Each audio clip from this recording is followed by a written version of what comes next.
may salmon daw dito eh. Tingnan natin kabutin may salmon. Namumulan naman pala para ito. Namumulan tubig. Laki oh. Parang mga 3 kilo hinapat. Mga 3. 3 kilo mo. 3 hanggang 4 ito.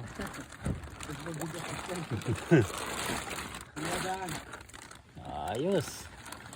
Tapos may meron pang kuan. Laki pa lang huli ni pare. Kahit may liit tayo. Salmon for life. Yan ang pagkain ng isda na mayaman. Pare, bahatin natin. Mga kabutil, napamburaot na naman ako na isda sa baba. Ay, walang mahirap talaga ang buhay natin. Mababa na lang sa tabing dagat at tuturo na lang buhat ng bangka sa mga kumparihin.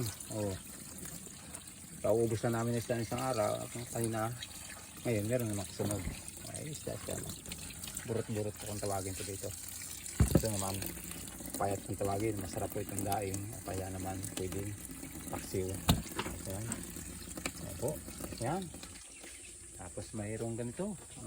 Malunggay. Tapos ang ampalaya. Yan sitaw, nandun na po. Solve na ang buhay. Solve na ang ulam.